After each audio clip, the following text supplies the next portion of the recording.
समझेंगे जो आंकड़े यहां हम दिखाने जा रहे हैं, और इन आंकड़ों के आधार पर हम जानेंगे, समझेंगे कि आखिर तेलंगाना की तस्वीर क्या कहती है। जरा जल्दी से ले आइए तेलंगाना की तस्वीर। बीआरएस की सरकार है इस वक्त, बीआरएस, कांग्रेस, बीजेपी और अन्य। देखिए, बीआरएस को 43 से 49 सीट्स, कांग्रेस को 58 से 64 सीट्स। आपको बता दूं दोस्तों कि 119 सीट्स जो हैं वो विधानसभा में हैं, और उसमें से सरकार बनाने के लिए 60 सीटें चाहिए। बहुमत के आंकड़े को छूने के लिए, पार करने के लिए 60 सरकार बनाने के लिए। और यहां कांग्रेस 58 से 58 से 64, और इसके मीन पे जाएं अगर आप, तो ये आप देख रहे हैं कि 61 सीटें आती हुई दिखाई दे रही हैं कांग्रेस को, यानी कि सरकार कांग्रेस बनाती हुई बहुत ही बिल्कुल नेक उस पोजीशन पे जहां के बारे में अभी मिजोरम के बारे में कह रहे थे हमारे दोनों साथी प्रशांत टंडन जी और राकेश पाठक जी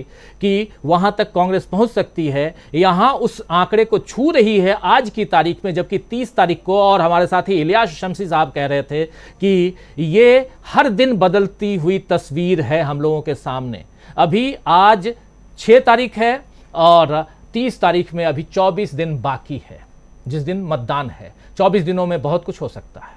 आज की तारीख में राहुल गांधी और रेवंत रेड्डी, प्रियंका गांधी, मल्लिकार्जुन खड़गे, तमाम कांग्रेस के नेताओं की मेहनत यहां लाती हुई दिखाई दे रही है। सबसे पहले आना चाहूंगा इलियास शम्सी साहब, इन आंकड़ों को देखकर जो सरकार अभी है उनके एंटी इनकम्बेंसी फैक्टर को कितना यहां पर प्रभावित करते हुए ये आंकड़े दिखाई देते हैं, खासकर प्रभावित नहीं, रिफ्लेक्ट करते हुए कितना दिखाई देते हैं, जिसमें जो प्रभाव है वो दिखाई दे रहा है बीआरएस के ऊपर, यानी के चंद्रशेखर राव की पार्टी के ऊपर। बहुत कुछ उन्होंने बांटा है किसानों को लेकर के, और घर की बात उन्होंने की, लेकिन क्या यहां 10 साल जो है, यानी 10 साल तक सरकार में रहना लगातार, वो भारी पड़ता दिखाई दे रहा है या कुछ और है?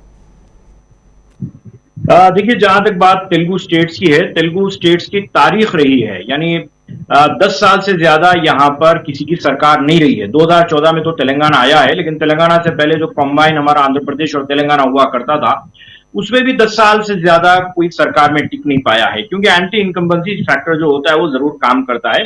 आपने अभी जो ओपिनियन पोल दिया है, ये मैं मानता हूं कि ये बिल्कुल सटीक है और परफेक्ट है। यही वजह से बीआरएस अभी जो रूलिंग में है, ये दोनों के साथ अपने एक फ्रेंडली रिलेशन मेंटेन कर चल रही है। दोनों, यानी बीजेपी के साथ भी ये फ्रेंडली जा रही है और एमआईएम के साथ भी फ्रेंडली जा रही है, और ये इंटरनल इनका अपना पैचअप ऐसे ही हुआ है कि अगर मार्जिन पे जाकर रुक जाए, क्योंकि अगर 60 सीटें आती हैं तो ही सरकार बनती है। और ये भी लास्ट इलेक्शन में देखा गया है कि कांग्रेस के तकरीबन 22 विधायक आने के बाद उन्हें तोड़ा गया, तकरीबन 15 विधायक को जो है बीआरएस ने अपनी पार्टी में शामिल कर लिया। लेकिन अब इस मर्तबा अगर कांग्रेस 60/64 तक अगर टच कर लेती है, तो ऐसी सूरत में वो तोड़ तो नहीं सकती है, लेकिन बीजेपी का सपोर्ट लेकर सरकार बना सकती है, या फिर एमआईएम का सपोर्ट लेकर सरकार बना सकती है। लेकिन कांग्रेस के लिए एक प्रॉब्लम ये है कि कांग्रेस ना बीजेपी के साथ जा सकती है, ना तो कांग्रेस एमआईएम के साथ जा सकती है, क्योंकि कांग्रेस पार्टी की सेंट्रल लीडरशिप जहां पर बीआरएस को टारगेट कर रही है, वहीं पर सेम टाइम बीजेपी को भी टारगेट कर रही है और एमआईएम को भी टारगेट कर रही है, बल्कि बी टीम बता रही है। हिंदुस्तान भर में जहां पर मुस्लिम वोट असदुद्दीन अवैसी ने जितना भी काम किया है, मुसलमानों का मसीहा बनकर उभरने की कोशिश की है, उससे मुसलमानों का ही नुकसान हुआ है, कांग्रेस का ही नुकसान हुआ है, जिसके नतीजे में मॉब लिंचिंग देखी गई, जिसके नतीजे में बुलडोजर देखा गया। ये सब चीजों का हिंदुस्तान का मुसलमान ये समझता है कि राष्ट्र जिम्मेदार एमआईएम पार्टी असदुद्दीन अवैसी है। इसीलिए बीआरएस जो है दोनों के साथ सॉफ्ट जा रही है, ताकि अगर जरूरत पड़ जाए तो इनका सपोर्ट लेकर सरकार बना सके। लेकिन मेरा अपना एक ओपिनियन है, मेरा अपना ओपिनियन यह है कि इस मर्तबा एक 10 सीटों के लिए ऊपर या नीचे की जो कोशिश है वो 10 तारीख के बाद देखने में आएगी, क्योंकि अभी तक जो कांग्रेस ने पिछले महीने 2 महीने से जो यहां पर मेहनत कर रही है, बीआरएस पार्टी बिल्कुल उसी की कॉपी मार रही है। जैसे अगर आप कांग्रेस पार्टी का मैनिफेस्टो देख ले कि 6 गारंटी अगर देख ले, जिसमें गैस को 500 रुपए बताया गया, तो ये 400 रुपए बोल रहे हैं। लेकिन कांग्रेस पार्टी यहां पर गैस सबके लिए बता रही है, लेकिन बीआरएस बता रही है कि जो बीपीएल फैमिली है उनके लिए बता रही है। तो कॉपी तो कर रहे हैं, लेकिन उन्हें वो बैकअप नहीं मिल रहा है, और जिस तरह का माइलेज बीआरएस पार्टी चाहती है वो माइलेज उन्हें नहीं मिल रहा है। लेकिन 2-3 दिन के अंदर कुछ बदलाव देखने में आया है। बीआरएस पार्टी भी थोड़ा एग्रेसिव मूड में आई है। अभी बी फॉर्म्स वगैरह चल रहे हैं, पार्टी के जो भी असेंबली के अंदर उम्मीदवार है वो अपने नॉमिनेशन डालने में है। तो ये 10 तारीख तक ऐसे ही चलेगा। 10 तारीख के बाद देखते हैं कि किस तरह जो है एग्रेसिव ये कैंपेन होगा और इसका नतीजा +10 या -10 कुछ भी हो सकता है। हैं और ये जो कांग्रेस, ये जो कॉपी वाली बात, कॉपी कैट वाली जो बात है, वो यहां साफ हमने छत्तीसगढ़ में भी देखा। कांग्रेस 17 वादों के साथ छत्तीसगढ़ में मैदानों में कूदी हुई थी और भूपेश बघेल की लीडरशिप में तमाम वादों को, गारंटीज को वहां रखा जा रहा था। लेकिन जब पहले मैनिफेस्टो आता है बीजेपी का, तो उन वादों से थोड़ा थोड़ा ऊपर करके बीजेपी लेके आती है, लेकिन नहले पे दहला। और उसके बाद कल जब कांग्रेस पार्टी वहां अपना मैनिफेस्टो लाती है तो वो उसके ऊपर लेके आती है। तो कहीं ना कहीं चुनाव से पहले, यानी मतदान से पहले, बीजेपी पर कांग्रेस छत्तीसगढ़ में बढ़त बनाती हुई दिखी। और वैसे ही यहां तेलंगाना की जो बात आप रख रहे हैं, वहां भी बीआरएस और कांग्रेस के बीच वो फाइटिंग तो आप बिल्कुल सही कह रहे हैं कि हो रहा है। लेकिन एक बात और, बहुत महत्वपूर्ण बात आप कह रहे थे, उसको जोड़ करके सीधे शकील अख्तर जी आपके पास आना चाहता हूं। इन दोनों मसलों पर चर्चा करके फिर बढ़ेंगे हम छत्तीसगढ़।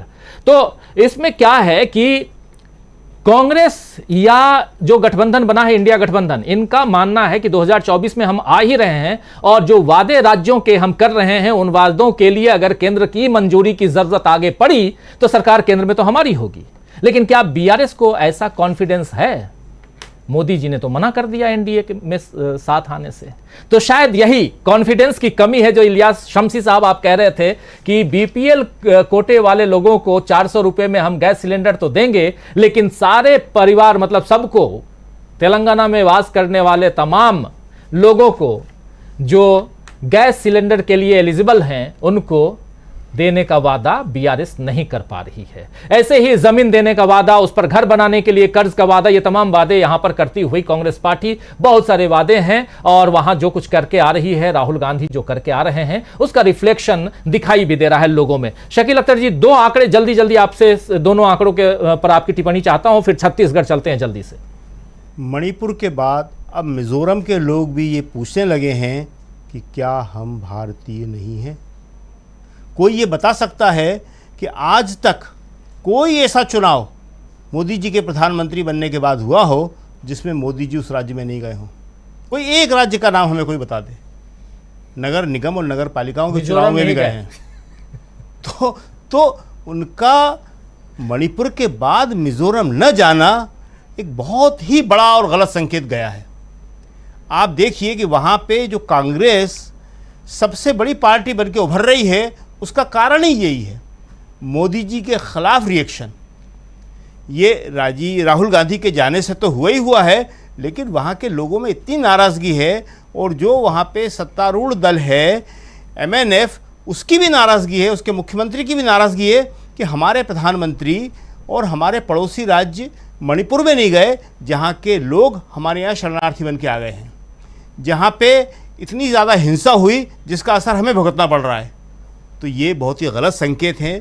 प्रधानमंत्री जी अगर ऐसे होते जो कहीं चुनाव प्रचार के लिए नहीं जाते तो समझ में आता है, मगर प्रधानमंत्री जी तो हर जगह चुनाव प्रचार के लिए जाते हैं, लेकिन उनका मिजोरम न जाना पूर्वोत्तर राज्यों के लिए, जो सारे के सारे सीमावर्ती राज्य हैं, एक बहुत ही गलत संकेत है। दूसरी बात, तेलंगाना जो है, तेलंगाना में जो आपका ओपिनियन पोल है वो हमें लगता है कि आशा के अनुरूप ही है। जिस तरह कांग्रेस और बढ़ती चली जा रही है, तो वो ट्रेंड ये बता रहा है कि कांग्रेस अभी और बढ़ेगी वहाँ पे। क्यों? क्योंकि बीआरएस के खिलाफ वहाँ पे इतनी ज़्यादा एंटी इनकम्बेंसी है, और इसके अलावा बीआरएस ने जिस तरह से पर्दे के पीछे जिन दो लोगों से समझौता किया है, उसका बीआरएस को बड़ा नुकसान हो रहा है जी। एक बीजेपी के साथ और एक ओवैसी के साथ। बीआरएस आज ये समझाने में असफल साबित हो रही है कि वो इन दोनों का साथ क्यों ले रही है। क्यों? क्योंकि ये दोनों ही पार्टियां, ये दोनों ही जो ग्रुप हैं, ये वहाँ पे धार्मिक उन्माद पैदा कर रहे हैं। बीजेपी एक बात कहती है, ओवैसी उससे ज़्यादा बोलते हैं, बीजेपी फिर उससे ज़्यादा बोलती है, और ये किसी भी राज्य के लिए, जो आगे बढ़ने वाला राज्य है, जो नया राज्य है, उसके लिए किसी भी हालत में अच्छा नहीं हो सकता है। और कांग्रेस वहाँ पे शांति की बात कर रही है। कांग्रेस के जो भूतपूर्व अध्यक्ष है राहुल गांधी, वो पहले 3 दिन के लिए गए, उसके बाद 3 दिन के लिए फिर गए वहाँ पे, वो बहुत ही अच्छा संकेत गया है वहाँ पे। दूसरी एक बात हम और बता दें, जो आप इंडिया गठबंधन की बात कर रहे थे, ये चुनाव हार जाने के बाद बीआरएस भी इंडिया गठबंधन में शामिल होगी। क्यों? क्योंकि उससे भी मालूम है कि मैं हार जाऊं कि जीत जाऊं, मोदी जी अब मुझे रहने नहीं देंगे। एक मैसेज बड़ा साफ चला गया है कि अगर 2024 मोदी जी जीत गए तो उसके बाद राजनीति क्या होगी इसकी आप कल्पना भी नहीं कर सकते। जी बिल्कुल, राजनीति क्या होगी, किस दिशा में जाएगी देश की राजनीति, सियासत की बात 2024 के बाद अगर प्रधानमंत्री नरेंद्र मोदी तीसरी बार उस कुर्सी पर आसीन होते हैं तो इसके बारे में बहुत अलग अलग बातें हो रही हैं, जिस पे चर्चा हम लगातार करते भी हैं, विश्लेषण भी करते हैं हमारे तमाम विश्लेषक साथी। इस वक्त हम बात कर रहे हैं 5 राज्यों के ओपिनियन पोल की, और जिसमें से 2 राज्यों के ओपिनियन पोल आपके सामने आ चुके हैं। मिजोरम में सरकार हंग असेंबली हमारे ओपिनियन पोल के हिसाब से, लेकिन कांग्रेस सबसे बड़ी पार्टी और जादुई आंकड़े छूने से थोड़ा सा 2 कदम 3 कदम दूर। और लेकिन क्या ZPM और MNF की सीटें कम होंगी, ये बड़ा सवाल नहीं है, ये छोटा सवाल है, क्योंकि वहां की परिस्थितियां जैसे बदली हैं वैसे में हो सकता है कि बम्पर वोटिंग जो है वो कांग्रेस के पक्ष में जाए, क्योंकि कल वोटिंग है। चलिए खैर वो देखा जाएगा क्या